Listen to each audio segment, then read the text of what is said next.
Bismillahirrahmanirrahim. Assalamualaikum warahmatullahi wabarakatuh.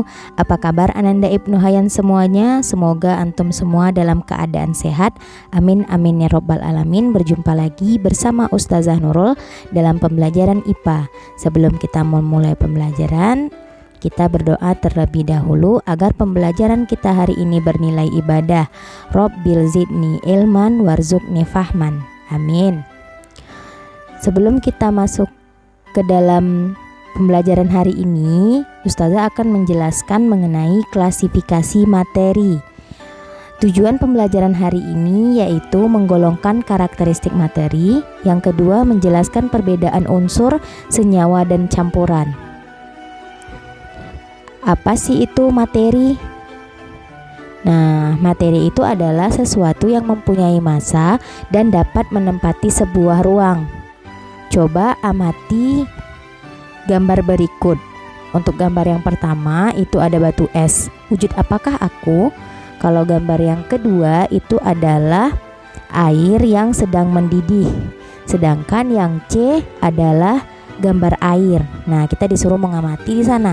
Bagaimanakah wujud dari setiap zat yang ada dalam wadah tersebut?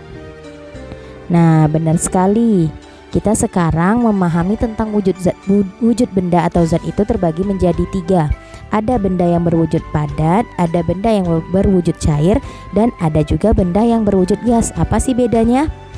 Nah, kita pahami dulu sifat-sifat bendanya. Kalau benda padat kita lihat di gambar. Nah, di situ bentuknya tetap, mempunyai volume yang sama atau tetap, letak molekulnya sangat berdekatan dan teratur. Yang keempat, gaya tarik antar molekulnya sangat kuat. Yang kelima, gerakan molekulnya hanya terbatas pada tempat saja. Yang kedua, sifat benda cair. Kalau kita lihat dari gambar, bentuknya kalau zat cair itu bentuknya selalu berubah-ubah sesuai dengan tempatnya. Misalnya air kita masukkan ke wadah yang berbentuk bulat, dia akan berbentuk bulat. Kalau kita masukkan wadah bentuk peta, dia akan berbentuk peta. Nah, seperti itulah sifat dari benda cair. Beda tadi benda padat. Volume zat cair itu tetap. Yang ketiga, letak molekulnya agak berdekatan. Yang keempat, gaya tarik antar molekulnya lemah. Dan yang kelima, gerak molekulnya agak bebas tetapi tidak dapat meninggalkan kelompoknya. Nah, yang terakhir, bagaimana sifat benda gas? Nah, sifat benda gas itu bentuk dan volumenya berubah-ubah sesuai dengan tempatnya. Yang kedua, letak antar molekulnya sangat berjauhan. Yang ketiga, gaya tarik antar molekulnya sangat lemah. Yang keempat, selalu memenuhi ruangan karena gerak molekulnya yang sangat bebas tadi. Nah, itu dia tadi untuk tujuan yang pertama. Jadi benda itu karakteristik setiap zat itu ada yang zat padat, ada yang cair, dan ada zat yang berbentuk gas. Nah, sekarang kita masuk ke klasifikasi materi.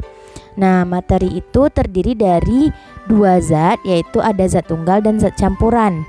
Nah, zat tunggal ini terbagi lagi, ada yang unsur dan ada yang senyawa. Dan campuran juga terbagi lagi, ada homogen, ada campuran heterogen. Kita masuk ke klasifikasi materi. Zat tunggal itu apa? Nah, zat tunggal itu adalah materi yang memiliki susunan partikel yang tidak mudah dirubah-rubah dan memiliki komposisi yang tetap.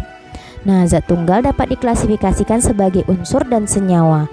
Unsur itu merupakan zat yang tidak dapat diuraikan menjadi zat lain yang lebih sederhana. Beda dengan senyawa. Kalau senyawa dia zat tunggal, tetapi kita dapat menguraikannya menjadi 2 atau lebih sederhana dengan cara kimia. Dan yang terakhir, campuran. Campuran dapat diklasifikasikan menjadi campuran homogen dan campuran heterogen.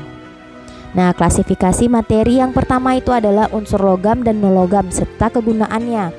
Nah, misalnya unsur logamnya itu natrium. Natrium itu disimbolkan dengan Na. Kegunaannya itu bahan untuk membuat lampu natrium dan senyawanya digunakan untuk garam dapur. Ada strontium.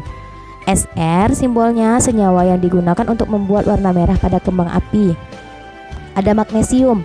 Mg simbolnya paduannya digunakan untuk bahan pesawat. Nah, yang terakhir itu ada iodin. Sebenarnya banyak sekali ya unsur-unsur logam dan non logam di bumi ini ya, Nak ya. Yaitu iodin atau simbolnya I, bahan untuk antiseptik dan senyawanya digunakan untuk garam beriodium. Nah, itu dia unsur tadi. Sekarang senyawa. Nah, senyawa itu tadi dia merupakan zat tunggal, tetapi dia masih bisa diuraikan. Contohnya apa? Air. H2O itu unsur penyusunnya adalah hidrogen dan oksigen. Jadi kalau antum minum air itu adalah senyawa dari hidrogen dan oksigen. Jadi kalau kita kekurangan oksigen, kita dianjurkan untuk banyak-banyak meminum air, karena di dalam air tergantung senyawa unsur oksigen di dalamnya. Senyawa yang kedua garam dapur atau natrium klorida. Itu adalah unsur penyusunnya natrium dan klorin.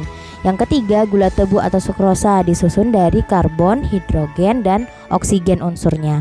Jadi kalau unsur tadi tidak bisa diuraikan lagi, sedangkan senyawa itu merupakan zat tunggal yang masih bisa diuraikan. Nah, itu dia enak ya bedanya. Sekarang perbedaan antara sifat unsur, senyawa dan campuran.